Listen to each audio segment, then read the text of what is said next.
นอนน้จักเทื่อแล้ว ำ4-5 เทือน โอ้ เปลี่ยนคนบ่หรือว่าคนเดียว เปลี่ยนโอ้ เปลี่ยน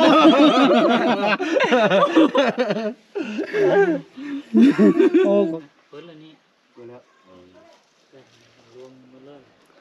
สบายดีพ่อแม่พี่น้องเนาะยินดีต้อนรับทุกท่านบ่ว่าจะอยู่ในประเทศต่างประเทศเนาะบาวลีก็ขอต้อนรับเข้าสู่ช่องของบาวลีอีกคือเก่าคือเดิมเนาะก็ตอนนี้เนาะทีมงานเฮาได้เดินทางมาที่บ้านภูหวานเนาะก็เป็นครั้งที่2พ่อแม่พี่น้องที่ได้เดินทางมาหมู่บ้านนี้เนาะถือว่าเป็นหมู่บ้านหนึ่งที่มีสิ่งแปลกใหม่ให้กับสร้างความสนใจให้กับนักท่องเที่ยวหลายอยู่พ่อแม่พี่น้องเพราะว่าก็มีทางชาวต่างชาติอีกอย่างก็ได้มาเนาะหนึ่งมาก็อาจจะเป็นเรื่องไฟฟ้าน้ำประปาก็บ่มีเนาะอันดับที่สองมาก็จะมีเป็นปลาเนาะปลาสงวนเนาะต่อมาก็นี่แหละพ่อแม่พี่น้องบอนที่บาวลีนั่งอยู่ในณตอนนี้เนาะก็คือเป็นบ้านของชายโสดพ่อแม่พี่น้องก็คือชนเผ่าอาคาพ่อแม่พี่น้องถ้าหากว่าเป็นชนเผ่าอาคาอยู่ในเขตนี้ในแถบนี้เพิ่นก็จะเฮ็ดแบบนี้เนาะก็คือถ้าหากครอบครัวใดมีลูกชายเนาะเพิ่นก็จะมาให้ตั้งเฮือนน้อยแบบนี้อยู่นอกบ้านนอกเฮือนเพื่อให้ลูกชายมีโอกาสในการ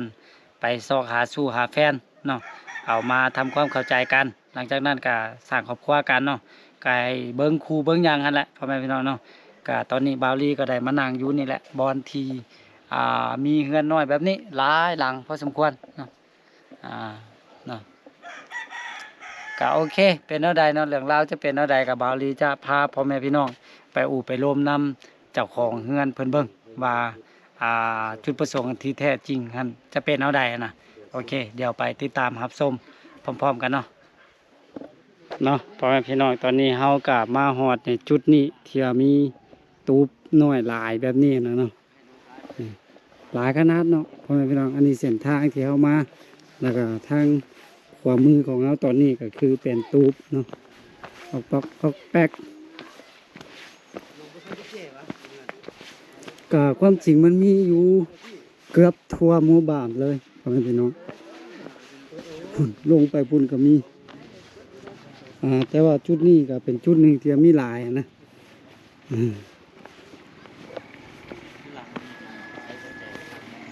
เอาก็เลยจะพาพ่อแม่พี่น้องเอามา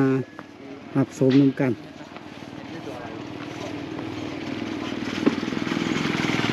โอ้เนี่ยพ่อแม่พี่น้องนี่ตูบเนาะตูบน้อย แต่ว่าสูงขนาดเลยสูงแห้งเนาะแต่ว่าใหม่เป็นมาเห็ดนี่โอ้น่าจะดีคือลงไปแบบนี้แล้วก็เห็ดเป็นคันไดขึ้นเมื่อเข้าไปในเฮือนเดี๋ยวเขามาเบิ่งเฮือนนี่เนาะเพราะว่าเจ้าของเฮือนเพิ่นอยู่มืดทำไมเป็นเนาะเจ้าของเฮือนเพิ่นอยู่นี่ป้าน้องจะได้น้องบ่เปิดประตูน้องนั่งอยู่ใส่น้องนั่งอยู่ประตูเนาะ บอกกระแจมาก นี่คือใจอยู่เทิงกัน ปักกระแดก ขอเบิ่งได้ เสื่องผู้สาวไว้แน่นตี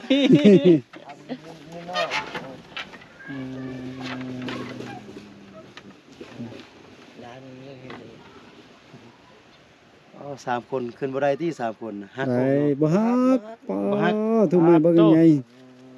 สั่นขึ้นแล้วเด้สั่น ขึ้นได้แล้ว เบิ่งไม่เศร้าหันมั่นใจสุดเบิ่ง ไม่เศร้า ความใหญ่ ความใหญ่เนาะแม่น โอ้ของแท้ บ่ฮัดเลย รับประกันเลยเนาะ ประกันเลย ถ้าฮักนี่น้องรับผิดชอบเนาะ ต้องเข้าไปในเลยแม่ บนนี้นี่เป็นบนน้องกับผู้สาวรวมกันค่ะผู้สาวนั่งอยู่นี่น้องนั่งอยู่นี่ เดี๋ยวก่อน แล้วผู้สาวก็อยู่น้องลงมาที่ห้องเลย นี่คนใดหุ่นเบิ่งไม่เศร้าแต่เหลี่ยมอู้ บ่าวลีสิขึ้นมา เป็นไม้แกนป้าไม้นี่พุ่นอันนี้ไม้กอเนาะ บ่แม่น บ่แม่นอ่ะ แม่นผู้ใดไปตัดมานี่น่ะน้องไปตัดเองอ่ะเลื่อยเองอ่ะ บอกว่าแม่น บ่แม่น เป็นน้ำอาย โอ้เป็นน้ำอ้ายเลื่อยน้ำกันเนาะนี่มีบอนนางอยู่นี่แล้วก็ก่อนจะเข้าไปประตู ต้องลมกันดีดักอยู่นอกก่อน อืม เข้าไปในนี่มีแต่สำหรับเข้าไปนอนอ่า เข้าไปในนี่นอนอย่างเดียว นั่งบ่ได้ นางกันได้ ซื้อๆเนาะ อยู่ ตัวแห้งทำไมไปหน่อยเนาะ รับประกันคุณภาพถ้าฮักน้องชายเพิ่นว่าเพิ่นรับที่ชอบเอง น้องชายซื้อหยังวะยังบ่ทันฮู้เทื่อนี้ เจ้าเครื่อง ฮะ เจ้าเครื่อง จอเคอะไอ้สีดำเด้อ สี ยิ แดง นดีที่ได้รู้จัก เด้อ อัน สม นี้ สมซื้อบ่ ฮู้แล้ว ดำสมซื้อบ่ บาลีเนี่ย เอาบาวลีได้บ่แม่นบาวลิง เถื่อทำอิดอะไรมาเนี่ย สบายดีเพิ่นนะเจ้าค่ะสบายดี ส เพิ่น บาย ก็ ดีเพิ่นงามๆวะ สบายดี เด้ โอ้ อย ยังจื้ออายบ่ ยังจืนอยู่แต่สีเหลืองสึง โอ้ คนบุญรอ ขนาดมาตลอด แต่ว่าจื้ออยู่บาวลิงนี่จื้อ เราเรียกชื่อเนาะ สุดหล่อที่สุดประจำหมู่บ้านของเฮาแล้วพี่น้องเอ้ย เอาเลือกแบบหน้าตาดีสุดแล้วในหมู่บ้านพ่อแม่พี่น้องเนาะ น้องเดี๋ยวนี้อายุจักปีแล้ว 17 ปีแล้ว 17 ปีแล้วเนาะ 7 ปี มอยี่สั่งครอบครัวแล้วดิหรือว่ายังเถื่อ ยัน ยัง อืม หาครูก็เนาะ อืม น้องออกจากเฮือนพ่อเฮือนแม่มาอยู่แบบนี้นี่ได้จักปีละ 2 ปี 2 ปีอ่ะ อ่า เดี๋ยวนี้17ก็แสดงว่าออกตั้งแต่15 ปี อืม 15 ปีแล้วมาออกมาเนาะ เฮือนนี่หมดจักหลังแล้วเฮือนนี่ บุบมดนั่น2 ล้าน 2หลัง 2-3 ล้านนี่น่ะ 3หลัง2 ปีต่อ3หลัง แสดงว่าหมานสุดเด้อ ป้าใส่งานหลายเนาะ ใช้งานห ใช้ ลาย งานหลาย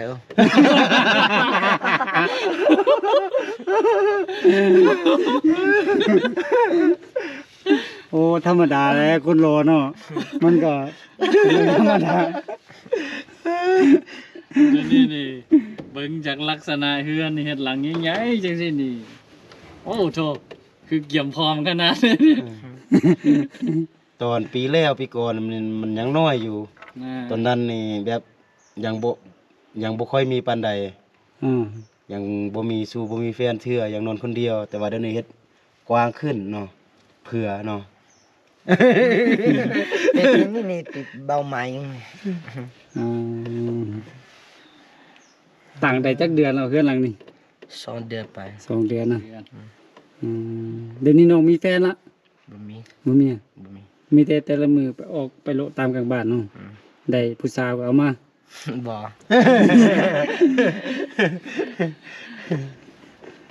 ได้เอาผู้สาวมานอนนำแล้วบ่ตั้งได้2 เดือนน่ะ มันนอนน้ จักเทื่อแล้ว ำ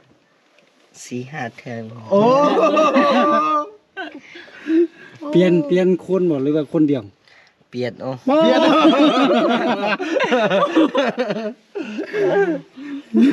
โอ้ของแท้นี้เนาะโอ้สมกับหน้าตาพ่อแม่พี่น้อง แน่นอนสุดนะ อืมแม่นจะได้ มันนอน เป็นกับมานอน เออ แม่นจะได้แบบผู้ที่หนึงเฮาไปเอามานอนนํแล้วก็บ่ถูกใจกันน่ะหรือว่าแนวใด ถือใจกันลงก่อนล้นนองกันโอ้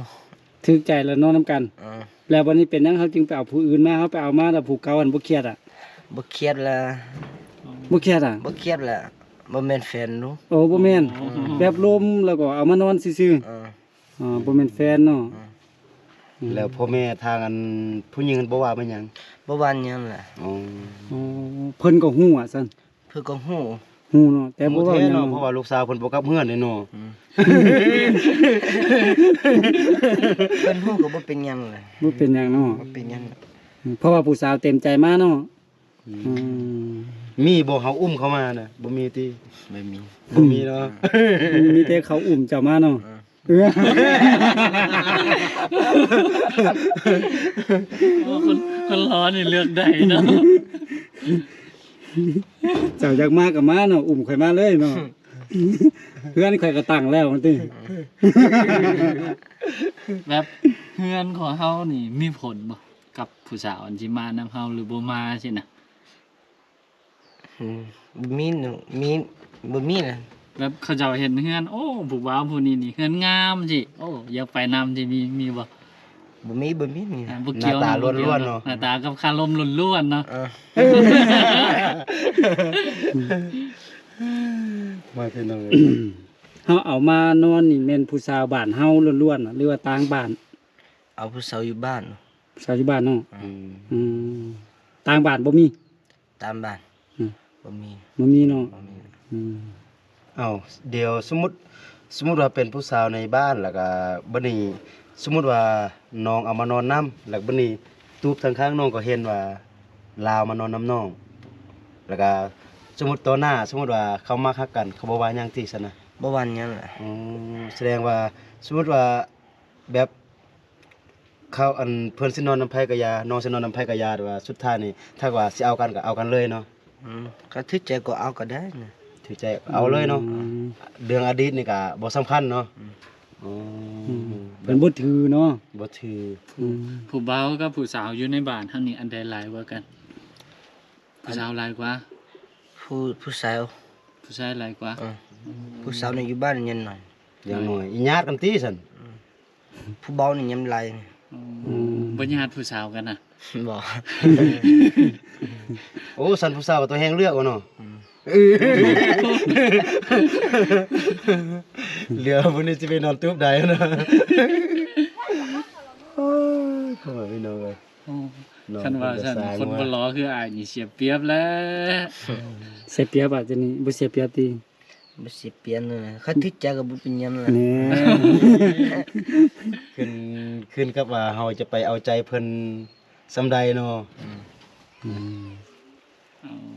เถอะ เฮือนหลังนี้นี่เขาตั้งผู้เดียวอ่ะ บ่หลายคนเอา หลายคนช่วยกันเนาะ สมัยผู้สาวนี้เขาเหลือแต่คนรวยนะ อ๋อ บ่เหลือหน้าตาหยังนะบ่เหลือแต่คนรวย น้องเพิ่นว่าสมัยนี้นี่ผู้สาวเพิ่นเลือกแต่คนรวยบ่เลือกหน้าตา ถ้าเลือกหน้าตานี่น้องเพิ่นกินขาดในหมู่บ้านนี่น้องเพิ่นว่านะ เด็กแต่คนมีเงินเนาะ อืม อืมพ่อแม่พี่น้องเว้าง่ายๆก็คือ อันเฮาตั้งเฮือนนี่ตั้งเพื่อซอกหาครูเนาะ แม่นบ่แม่นเนาะ แม่นละ เฮาตั้งปึ๊บแล้วก็ตอนคืนมาก็ไปซอกผู้สาวมารวมถึกใจกันก็มาเนาะถ้าโอ้ถึกใจฮักมากกันแล้วก็แต่งงานกันเนาะถ้าบ่ถึกก็เปลี่ยนไปติ๊กเนาะ บ่แท้ก็เปียดดีแล้วนะถ้าบ่ถือก็เปียดเนาะ บ่ถือก็เปลี่ยนเลยเนาะมาลองเครื่องกันเนาะ มันรอติดใจก่อน โอ้ลองเบิ่งจิตใจกันติอืม อัน ถ้าใจดีบ่ดีหมอ อันผู้สาวที่ว่าจุน้องเอามานี่แม่นจุน้องไปโลและแบบเขาอยู่ตามกลางบ้านหรือว่าจุน้องไปหาเพิ่นอยู่เฮือน ตังบ้างเอาก็ตามบาไปหาเอา ครับไปหา ไป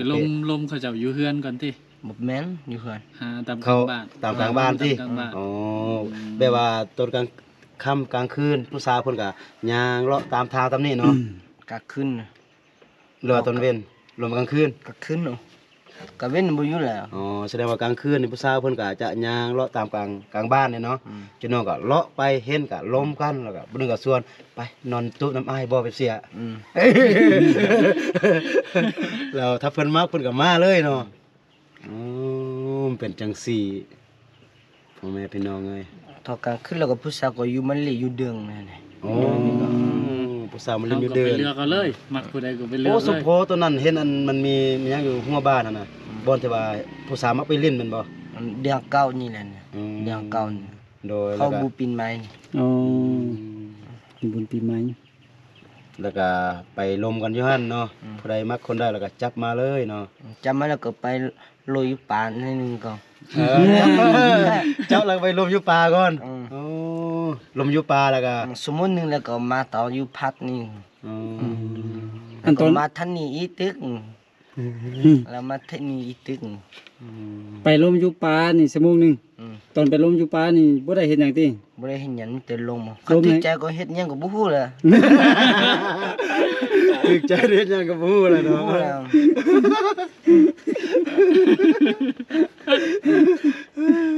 เออเนาะ ลมอยู่ป่าแล้วก็บ่ได้ออกมาลมอยู่ไสต่อบ่นี่ ลมพัดนี่ก็พายุพุ่ง อ๋อลมอยู่บ่อนอันนั้นหั่น บอนเขาเจ้าตั้งไว้หั่นติ เขาเจ้าตั้งไว้ เอาไว้ หั่น ให้บ่าวสาวมาลิ้นนํกันหั่นน่ะ นี่ก็พัดสมมุตินึงนี่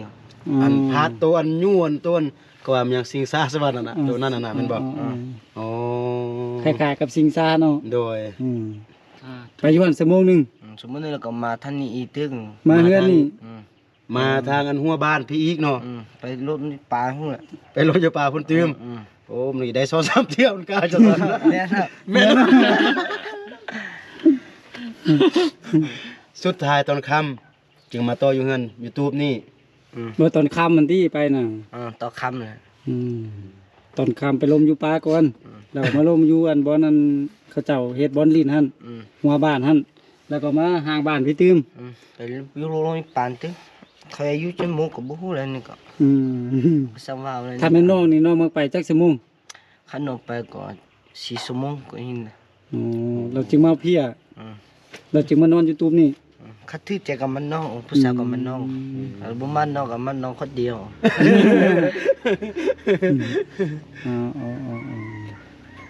เท่าไปพุ่น4 ชั่วโมงมาฮอดเฮือนนี่หมดแฮงเลยติบ่หมดอ่ะ หนูมอนนะ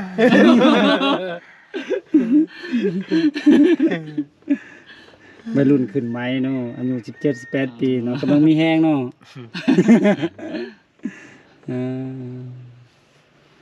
แล้วน้องคิดว่ายังด้นบ่น้องนี่สิเอาเมียนะเดี๋ยวนี้นะ บ่ฮู้เลย ยังลิ้นบ่พอเสียเนาะ เรายังบ่เห็นคนที่ถึกใจเนาะแม่น่ะน้องก็จะอยู่แบบนี้ไปจนกว่าเห็นคนที่ถึกใจหั่นเราจึงเอาเมียเนาะ คนที่ว่าพร้อมสร้างพร้อมสาพร้อมทุกข์ไปนำน้องเนาะ เฮ็ดหยังน้องแต่ละมื้อ แต่ละมึงมีแต่ไปสวง ส่วนยางอ๋อก ว้างบ่ส่วนอย่างน้อง บ่กวน เฮ็ดส่วนยาง บ่สมมันก็ไปหาปลาเนาะก็ ตกตอนแรงมากอ่ะเจ้าหาผู้สาวอันนี้เนาะ คือตอนยังเป็นบ้าวในผู้นี้นี่บ้าโทเป็นผู้สาวนี่สุดยอดเด้ คือพาผู้สาวไปไปบ้านพักเทื่อหนึงนี่คืนหนึงนี่เก่าเทื่อ10เทื่อนี่ คือน้องนี่พามานี่จักเทื่อมาคืนหนึงเลย บ่เคยเห็น น้องเพิ่นบ่มีแฟนเลยอะ โอ้ยน้องเพิ่นก็สร้างยอกสร้างใหญ่พ่อแม่พี่น้องเนาะ ก็เป็นบรรยากาศที่ว่าเอามาฝากมาต้อนพ่อแม่พี่น้องเนาะก็ยกหัวม่วนกันไป เพื่อความบันเทิงพ่อแม่พี่น้องเอ้ย โดย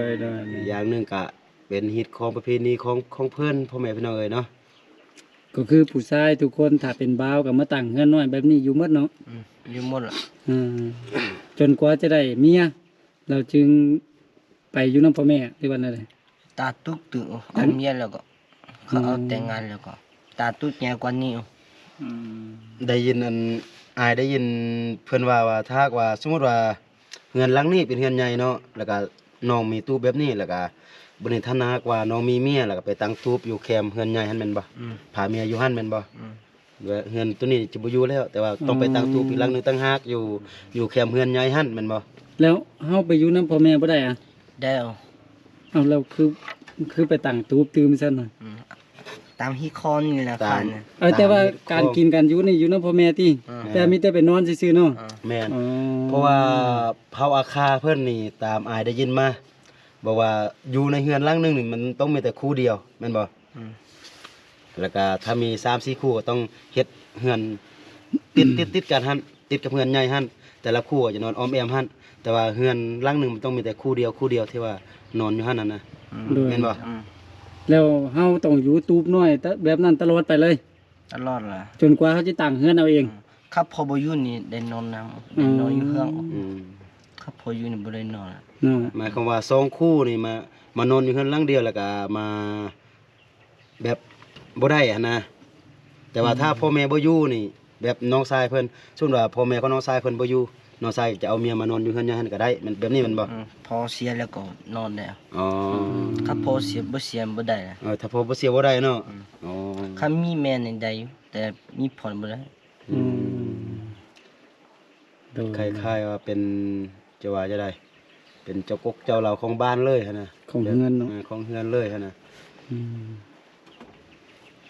ก็จะเป็นฮี ตาม ตข ฮี อง ต ประ เค เพ อ ณีเนาะ ผ่านเอา ตามฮีตของเพิ่นก็อาจจะแตกต่างกันไป แต่ละชนเผ่ามันก็บ่คือกันพ่อแม่พี่น้องเอ้ยเนาะไปหลายบ้านก็ฮู้หลายฮีตของหลายประเพณีเนาะ โดย อย่างมีหยังอีกบ่เบาลี่เบาดำที่ว่าจะถามน้องเพิ่น ก็สิมีซ้ำนี้แล้วเนาะเรื่องราวเขาก็ค่อยเว้าอยู่ในท้ายคลิป โดย อีกเทื่อนึง โดย ก็สำหรับอู่ลมน้องก็อันแหละต่างลมน้องผ่อนคลายให้น้องมีอารมณ์ที่ดีขึ้นแล้วก็เขาก็ได้ยกย้ายหัวมวนกันไปพ่อแม่พี่น้องเพราะว่าเฮากับฮู้จักกันทางน้องคนปีแล้วเนาะอ้ายมาเนาะปีแล้วปีหนึงน่าจะปีปลายแล้วแหละ ปีปลาย บ่ได้มาเห็นกันแต่ว่าน้องก็ยังจื้ออ้ายอยู่ ยัง ดี รอ ใจ คือเก่าเนาะ น้องเพิ่นรอคือเนาะเพราะว่าเริ่มเป็น เป็นบ่าว เป็นบ่าวแบบเต็มตัวขึ้นนะ เริ่มฮู้ลมผู้สาวเริ่มฮู้รักษาตัวเองหั่นนะ โดย เพราะว่าจะเป็นผู้หญิงผู้ชายถ้าว่าเป็นบ่าวเป็นสาวแล้วก็จะเริ่มรักษาตัวเองเพราะว่าจะเริ่มฮู้ลมผู้บ่าวลมผู้สาวนะเริ่มซอกมีสู้มีแฟนหั่นนะ โดย ก็โอเคเนาะ โดย ก็ทีมงานของเฮาก็จะบ่มีหยังพ่อแม่พี่น้องเอ้ยเนาะเพราะว่า เฮาใส่มอเตอร์ไซค์มาเฮาจะซื้อเครื่องซื้อของซื้อเสื้อซื้อมันหยังก็เครื่องอายเต็มรถมีแต่จุอายจะเอาเงินให้น้องเล็กๆน้อยๆเติมบัตรเติมในเด้อ ให้เพิ่นแสนห้าเนาะ โดยตัวนี้ เติมไว้ เป็นน้ำจิตน้ำใจของจุอายเนอะให้น้อง ขอบใจ โด โด ย ยนะจ่ายบ่ได้ซื้อมันหยังมาตอนน้องจ่ายคิวจักมาเด้อเบิ่งจังหน้าทางในถ้าว่ามีบุญวาสนามีรถใหญ่ฮู้ ถ้า ไปซื้อมาฝากมาตอนเด้อ ถ้าได้มากก็จะมาหาน้องนั่นแหละ อืม เพราะว่าไทยบ้านน้องนี่ถือว่าน้องนี่จุอายเบิ่งโอ้โหรอกว่าหมู่ สุดเลิศเนาะ คยเลือกน้อง พ่อปีนไม้แล้วในบ้านนึงครับ ฮะ พ่อจะไปปีนไม้แล้ว โอ้มาเสียปีใหม่ ปีใหม่ 2-3 มื้อละ 2-3 มื้อจะปีใหม่โอ้ ม่วนบ่ ม้วนธรรมดามันก็บ่ก็บ่ อืม แล้วก็เล่นตามมันฮิตของประเพณีของชนเผ่าเฮาเนาะ อืม บางทีถ้าคนอื่นมักก็ว่าม่วน ถ้าบ่มักก็ว่าบ่ม่วนเนาะ อืม แต่ว่าสำหรับชนเผ่าเฮานี่ถือว่าม่วนเพราะว่าเฮาเฮ็ดตามฮิตของเฮาเนาะ อืม อืม เพราะฉะนั้นมื้ออื่นอ้ายสิเข้ามาแล้วก็พาน้องไปตัดไม้ มาตั้งเฮือนไว้หลังหนึง เชื่ออยู่นะว่า จู่อ้าย3คนที่อยู่นํกัน คือต่างบ้านมาเฮ็ดอยู่นํก็ได้อะ ฮะ มาเฮ็ดเฮือนนั่นนี่เราอยู่นํสิเนี่ยแบบบ่แม่นชนเผ่าเฮาสิเนี่ย ได้ ได้อะ ได้ ได้น้อง ได้ อ๋อ อยู่พุ่นอยู่ตานใหญ่ๆอยู่ตุกนี่ตุกใหญ่เฮานี่ อืม อยู่ตุกติดกับเฮือพลาน อ๋อ ผับพลาน เอาโดยบอนอยู่ห้างบ้านพุ่น โดย ก็จะมีตูบให้นักท่องเที่ยว มีครูไปแล้วก็ไปนอนอยู่หั่นแล้วก็มันจะมีตูบอยู่กกไม้อันหนึง นี่แห เพิ่ ละ นเฮ็ดให้ ตุกนี่ฮะ มันเฮ็ดให้นักท่องเที่ยวโดยเฉพาะ โดย อ๋อ มีครูไปแล้วไปนอนอยู่หั่นเลย ขาดแล้วเนี่ยให้อยู่กดเลย มันอยู่สูงจังเด้อยู่อันปลายกกไม้พุ่นเด้ คักก็เนาะเยอะเนาะ เดี๋ยวผู้ซั่นก็จู่อ้ายสิได้กลับก่อน ขอบใจหลายๆเด้อ ขอบใจ มาให้ความ โด รู้ ย มื้อ โด นี้ ยโดยก็โอเคเนาะพ่อแม่พี่น้องตอนนี้เฮาก็ได้ได้ร่มนำเจ้าของเฮือนเพิ่นเป็นที่เรียบร้อยเนาะก็ทำนองดังที่บาวลีได้เว้าไปในต้นคลิปพ่อแม่พี่น้องก็คือชายโสดทุกคนเนาะต้องได้มาตั้งเฮือนน้อยแบบนี้เพื่อแยกออกจากพ่อแม่เนาะแล้วก็หาสู่หาแฟนมานอนนํมาปรับความเข้าใจถ้าหากว่าถือใจกันก็จึงสามารถแต่งงานกันเนาะ ถ้าบ่ถือใจก็คือแยกย้ายกันแล้วก็ไปหาผู้ใหม่เนาะอันนี้เป็นประเพณีวัฒนธรรมของบ้านเพิ่นพ่อแม่พี่น้องที่เพิ่นได้ปฏิบัติกันมาตั้งแต่ดั้งเดิมเนาะก็คือถ้าหากว่าลูกชายเอาเมียปึ๊บเนาะก็บ่สามารถที่จะไปนอนอยู่เฮือนใหญ่นำพ่อแม่ได้ต้องได้ตั้งเฮือนน้อยอีกหลังหนึงแล้วก็ให้อยู่หั่นเนาะจนกว่าว่าบ่มีพ่อมีแม่บ่มีพ่อเนาะ จึงสามารถขึ้นมาอยู่เฮือนใหญ่ได้เนาะก็คือบ่สามารถอยู่นํกันได้สำหรับ2คู่ผัวเมียเนาะเฮือนหนึงต้องมี1คู่ผัวเมียเท่านั้นเนาะอันนี้เป็นฮีตของเพิ่นปฏิบัติกันมาพ่อแม่พี่น้องก็เป็นสิ่งหนึ่งที่แปลกใหม่พ่อแม่พี่น้องเนาะ หลายท่านก็ยังบ่ฮู้เทื่อเนาะบาวลีก็ข้อมูลก็บ่ค่อยละเอียดแล้วก็ได้มาฮู้เทื่อละเล็กเทื่อน้อยมีหยังก็เว้าสู่พ่อแม่พี่น้องได้รับฟังได้รับรู้นํกันเนาะคือครั้งนี้บาวลีก็มาอู่มาร่วมกับน้องเนาะก็ยกย้ายกันไปพ่อแม่พี่น้องเนาะถ้าว่าท่านใดเข้ามาก็บ่ต้องดราม่าพ่อแม่พี่น้องเนาะก็คือเป็นการยกกันย้ายกันให้คลายเครียดซื่อๆเนาะพ่อแม่พี่น้องเนาะบวกกับได้ความรู้มานำเนาะก็พาน้องมาอู่มาร่วมปีที่แล้วบาวลีมาก็มาอู่มาร่วมกับน้องชายคนนี้พ่อแม่พี่น้องเนาะปีนี้มาก็พอดีมาเห็นเพิ่นอีกเนาะก็ได้อู่ได้ร่วมกันไปสำหรับคลิปนี้ก็จะเอาไว้ประมาณนี้พ่อแม่พี่น้องเนาะก็ต้องขอขอบคุณใจทุกท่านที่เข้ามาติดตามรับชมและก็ให้กำลังใจเนาะขอให้ทุกท่านที่เข้ามารับชมในคลิปนี้ก็ขอให้อยู่ดีมีแรงอยู่ดีมีสุขเนาะร่ำรวยสุขภาพร่ำรวยเงินทองนอนหลับก็ขอให้ได้เงินหมื่นนอนตื่นก็ขอให้ได้เงินแสนแบนมือก็ขอให้ได้เงินล้านเนาะสาธุโอเคแล้วพบกันไว้ในคลิปต่อไปส่วนว่าจะเป็นคลิปใดและยุ่ใส่ก็อย่าลืมให้กำลังใจกันคือเก่าคือเดิมสำหรับคลิปนี้ขอตัวลาไปก่อนเด้อแล้วพบกันไหมเนาะสบายดี